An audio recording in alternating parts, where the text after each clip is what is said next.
On a beaucoup voyagé. Le film sort le 25 février. Je compte sur vous pour en parler autour de vous. C'est un film magnifique, des images magnifiques et une musique somptueuse. James Horner.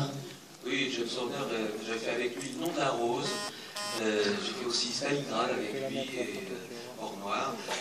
C'est un compositeur extrêmement célèbre qui a fait les films de Cameron, Titanic, Avatar.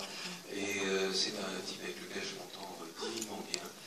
Et donc, il a accepté, là, même sans lire le scénario, de participer à cette magnifique aventure. Alors, de nouveau des animaux, puisque après l'ours, après deux frères, moi je me souviens pour les tigres, les techniciens étaient dans des cages. Comment ça s'est passé pour le tournage là, avec des loups? Bon, là, avec les loups, on les a élevés tout petits, parce que c'est des vrais loups de Mongolie, il n'y avait pas de loups de Mongol dressés. De toute façon, les loups, ça ne se dresse pas, c'est des animaux terribles. Donc, Xavier a contacté le meilleur dresseur du monde. D'ailleurs, qu'est-ce qu'il te répond quand il me répond, j'attendais votre appel depuis que j'ai lu le livre, et donc je savais qu'un jour vous m'appelleriez, parce que de toute façon, quand j'ai lu ce livre, je m'étais dit que s'il y avait un film à faire, il y avait Jean-Jacques Hano qui pouvait le réaliser, donc c'est normal qu'on m'appelle. Ce livre, c'est le Totem du loup, donc livre que vous avez adapté. C'est vraiment un best-seller mondial qui a été dans 24 pays. Hein. Pourquoi avoir choisi la traduction de ce livre? Parce que c'est un livre passionnant. L'histoire est une histoire vraie. Et moi, ce qui m'a passionné quand j'ai lu le livre, c'est que cette histoire vraie, là, elle avait été écrite avec cette générosité-là, par un Chinois. Alors je me suis trompé un peu, je ne savais pas, je connaissais pas. Je connaissais Hong Kong, on a tourné au Cambodge, j'ai vécu un an au Cambodge pour tourner Deux Frères, j'avais tourné l'Allemand avant le Vietnam, et j'avais une idée différente de la Chine, et je ne pensais pas qu'un Chinois pouvait écrire un livre de cette sorte. Je ne vous raconte pas trop l'histoire, vous allez la voir, mais je ne pensais pas en plus que tellement de millions de lecteurs chinois allaient se passionner pour cette histoire, et que ça allait avoir un retentissement tel dans le pays que ça allait faire bouger la ligne politique.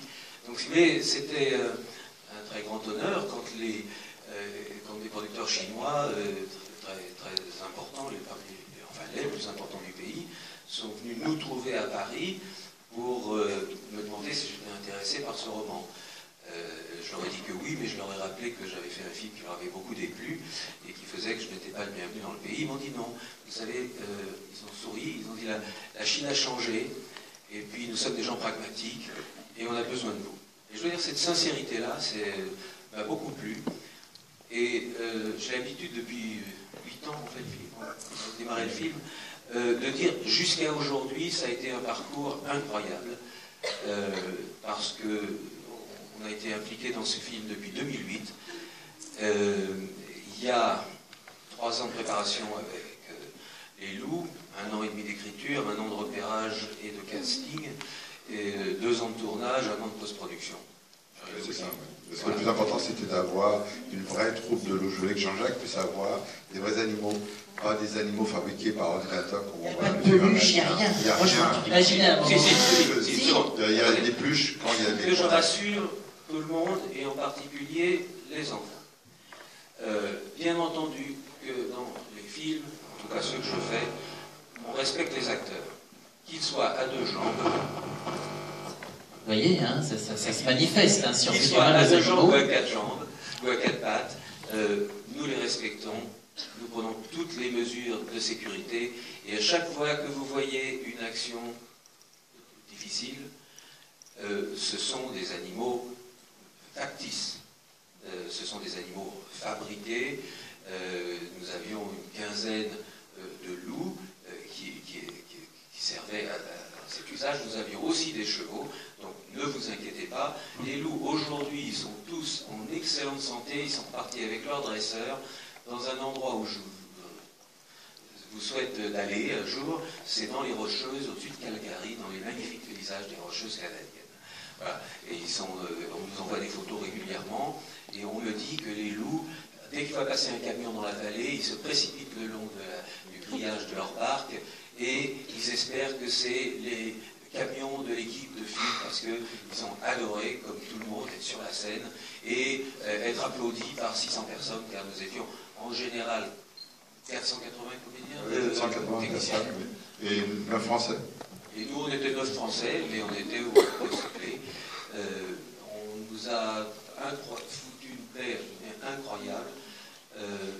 Le film que vous voyez est exactement le même que celui qui va sortir en Chine. Il est exactement celui que j'ai monté, que j'ai sonorisé, que j'ai musiqué avec ce grand compositeur. Les acteurs, je les ai choisis après un an de casting. Je suis allé dans des villages éloignés pour trouver les Mongols. Je crois que vous voyez le film en version française. Le film sera aussi disponible en France en version originale, c'est-à-dire en langue mandarin, c'est-à-dire en chinois, pour les acteurs chinois, et les acteurs mongols que vous voyez parlent en chinois avec l'accent mongol, et parfois en mongol. Et le film est aussi, ce soir vous le voyez en 2D ou en 3D? En 2D cette fois-ci, il est sorti en 3D. Le film sort aussi en 3D, c'est-à-dire qu'il y aura le choix, il y a des gens qui préfèrent la version 2D, par confort de vision, et le film a été tourné en 3D pour avoir encore plus de présence avec les adultes. Alors, Jean-Jacques Hano et Xavier Castan. Non, maintenant, si vous voulez, ce qui s'est passé, c'est pas... je n'ai pas été attiré vers ce roman spécifiquement parce qu'il s'agissait des loups. J'ai découvert les loups à l'occasion de ce roman. Bien sûr, j'ai travaillé avec des animaux, et il y a quelque chose qui me fascine chez les animaux, c'est que je découvre le monde instinctif que nous possédons tous à l'intérieur de nous et que nous masquons souvent. On ne veut pas comprendre d'où viennent nos colères, d'où viennent nos pulsions amoureuses, d'où vient notre désir de territorialité. Quand on travaille avec les animaux, c'est un bon rappel à l'ordre et j'adore ça, une fois de temps en temps. Et ça m'aide pour diriger les acteurs parce qu'on ne peut pas obtenir ce que vous allez voir sans mettre les acteurs animaux dans une situation juste qu'ils comprennent. Eh bien, figurez-vous que c'est la même chose avec les acteurs humains. Et, évidemment, surtout si vous travaillez avec des débutants, ou vous travaillez avec des enfants ou des bébés, c'est la même chose. Vous aurez des scènes formidables à condition qu'elles soient installées et mises en situation de façon à ce que cet animal, ou cet enfant, ou ce débutant va se sentir à l'aise parce que ça lui semblera juste. Donc tout le travail, il est là. Et c'est ce qui m'attire. Je ne suis pas quelqu'un qui vit à quatre pattes avec les pieds avec les animaux. C'est pas du tout. Mais j'apprends énormément. J'apprends, je respecte. Je suis avide de comprendre ce qu'il y a un loup dans la tête. Et ce qui m'a fasciné, c'est de découvrir, évidemment, ce que je savais, mais de découvrir de façon intime, que les loups sont comme les hommes pour la même raison. Ils ont besoin de s'unir pour être forts. Parce que ce n'est pas des rhinocéros, les loups, comme nous.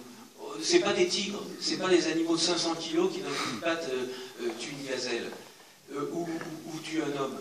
Non, c'est compliqué pour eux. Donc ils sont obligés de s'unir en meute et de respecter un chef et d'être unis. Et puis le jour où le chef leur plaît plus, ils en changent. Mais c'est incroyable, cette société des loups. Et c'est pour ça que le loup est un animal qui a fait peur et qui est respecté. Alors dans certaines régions comme en Mongolie, il fait peur et il est vénéré. Et la société mongole s'est calquée, le Gengis Khan, qui a créé le plus grand empire du monde, avec une poignée de cavaliers. C'est parce qu'ils étaient organisés comme des loups qu'ils ont réussi à venir. Attila faisait partie de la même culture. Moi j'ai une maison dans le Loiret, il est passé dans le gué derrière chez moi, il y a toujours des meurtrières qui étaient là pour le recevoir. Donc si vous voulez, c'est extraordinaire de penser que ces quelques cavaliers ont conquis le monde. Et c'était ce qui était fascinant dans l'observation de la société des loups. Alors Jean-Jacques, peut-être